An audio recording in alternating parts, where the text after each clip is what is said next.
Hello, boys and girls. Today we're going to work some more on theme. I was thinking we needed like a theme song. Not like a theme song like a song for like a show. I mean like a song about theme. Like dun dun dun dun dun dun dun. It's time for theme. I don't know. Weirdo. I'm a total weirdo. You love it. Okay. Theme. We did theme before. Miss Alki, we already did that. Guess what? We gonna do it again. Cause theme is hard. Whenever you do something that's hard or tricky, whoops, for the first time, you're never perfect at it. So we did theme for a couple weeks right at the very beginning of virtual learning, and not everybody was with me. Now you guys are logging in every day and getting your work done. So now you're with me. Let's do it again so we can pick it up better. So this time I'm looking for a little bit more mastery, meaning that I want you guys to really know it, be able to do it with less support. So first of all, what is theme? We did it yesterday, but we're going to do it again today. So theme we talked about, it's the message that you would learn from the story.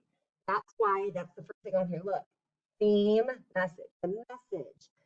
It's the main message. It's the lesson that you can learn. Some people even call that the moral of the story. And the moral of the story is. So why would I need to use this? I always tell people that sometimes kids, adults, whatever, have a problem in their life and they need to kind of think about their problem. So, like maybe my son has been lying. And that's true. Sometimes he does lie because he doesn't want to get in trouble. I'll give you a good example of this. So he and the little neighbor boy were playing upstairs, and they aren't supposed to go into the girls' rooms without permission, and they did not have permission, but they went in anyway. And so while they were in there, they got out Vivian's lipstick. They opened up the lipstick and they decided that they would draw on Caleb's foot. That's not my son, that's the neighbor. So they were drawing with lipstick on his foot. And then the lipstick broke off and got on the carpet. And when I say got on the carpet, I mean it was bright pink lipstick on my carpet. Not happy. So when I saw it and I went up and I asked, who did this? Instead of Vaughn admitting that it was them, he was like, it wasn't me. It was the neighbor. Because he didn't want to get in trouble.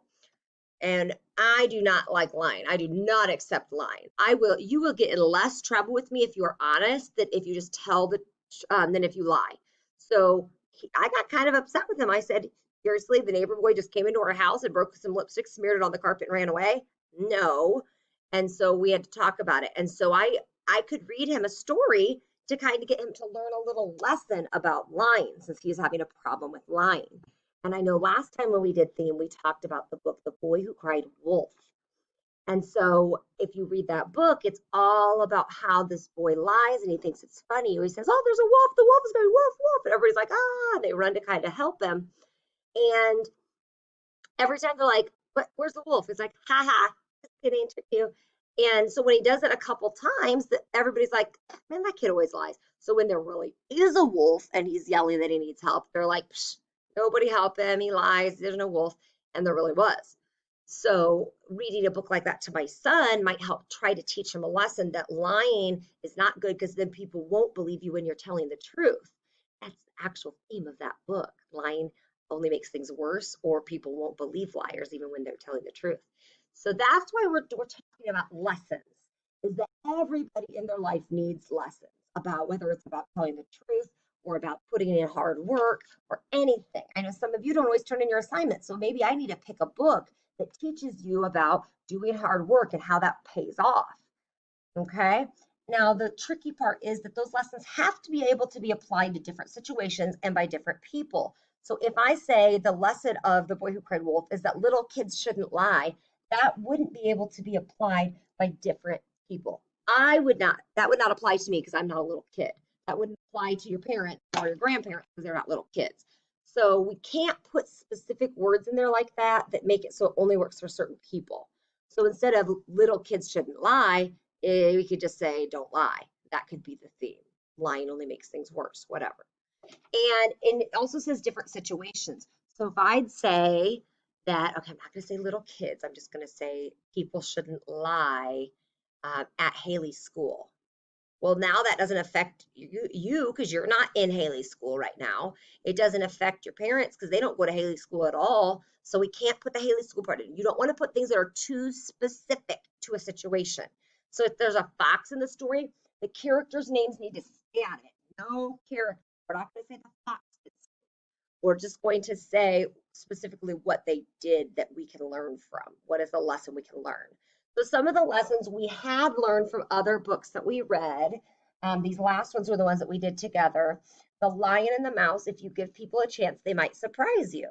So like instead of just saying, oh, you're too little to help me or you're too old to help me. Well, everybody has value and everybody can help you, give them a chance. Some of our other themes were be helpful, be grateful for what you have. Size doesn't matter. Don't be a hypocrite. Never give up. Be honest. Think before you act and include others. Those were some of the other lessons. So maybe if people are picking on each other and like not letting, I'm not going to let them play with me at recess, and or no, you're not allowed to talk with me at social time.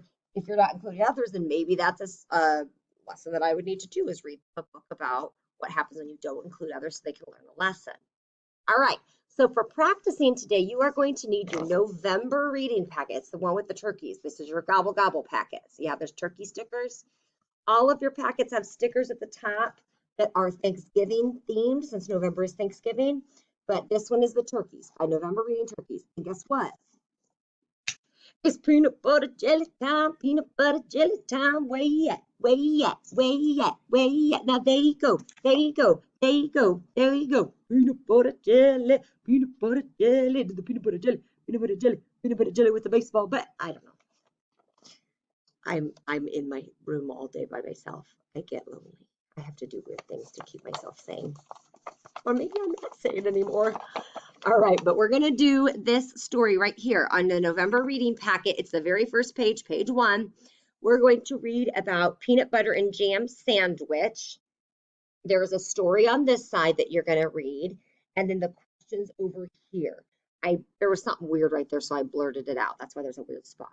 But the first question is, what is the theme of the story? So you're going to try to figure out, of these ones it gives you, which one would teach somebody a lesson, okay? And then the next question is, which of these sentences from the bolded paragraph give the main idea of that paragraph? We have done main idea. The first one is theme, so that's the lesson. Main idea is, what is it all about? And then underline 2 sentences in the bolded paragraph that best support the idea that the 2 groups of people like different types of food. You can highlight that if you'd like. And then the last one is, what is a key idea in the underlined paragraph? The wall did what? So if you want to do this by yourself, you may go ahead and stop this video, finish it by yourself, and you're going to show this to me in Zoom the next day, tomorrow, all right?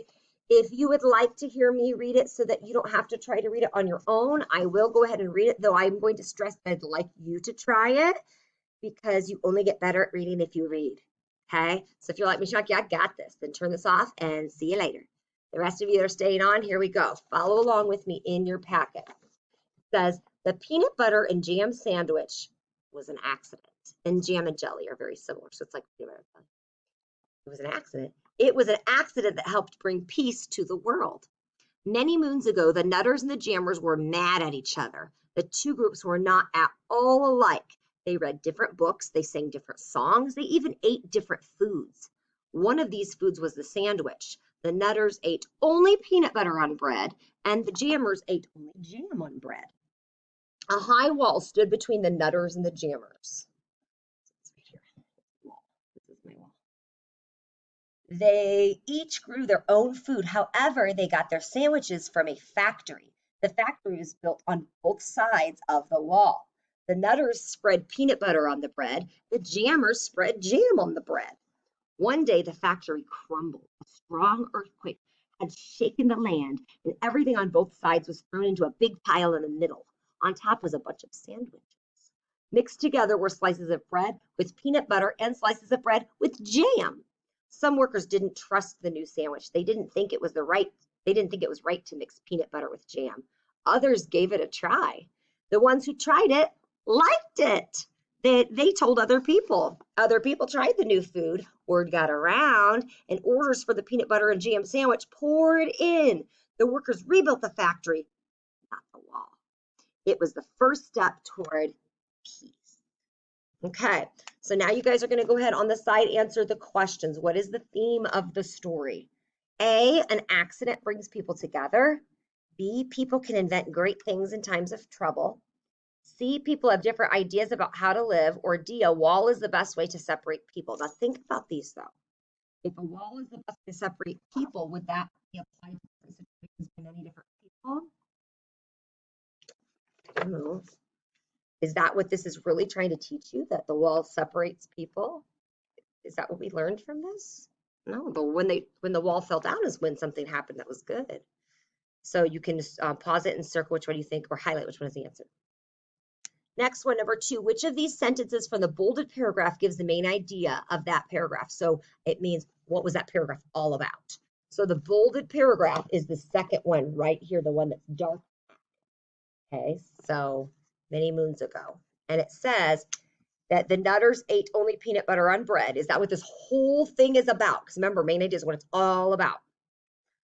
The Jammers ate only jam on bread. Is that what that paragraph is about? You'll have to go back and look at it. You'll have to reread it, maybe. The two groups were not at all alike, or they even ate different fruit. What was the entire paragraph about? Circle or highlight what you think the answer is. And the next one. Number 3, underline the 2 sentences in the bolded paragraph that best support the idea that the 2 groups of people liked different types of foods. You're going to find 2 sentences here tell us that they like different types of food. So find one, oh, they like this type of food. Find another, they like this type of food. So pause it and do that. And then the last one says, what is a key idea in the underlined paragraph? The wall did what? So the underlined paragraph is this one. Lines on it. So what is this one really telling us? Is it telling us that A, the wall kept both sides safe from each other? B, the wall kept both sides separate from each other? C, the wall was high enough that nobody could climb over it? Did it even say that? Or D, the wall was built on both sides of the factory. So you'll have to look in there. Don't just guess. Look in there and see which one did it say in that paragraph. All right, and then highlight your answer. Then make sure that is done. Keep it in a safe place. You'll show it to me tomorrow during Zoom. See ya.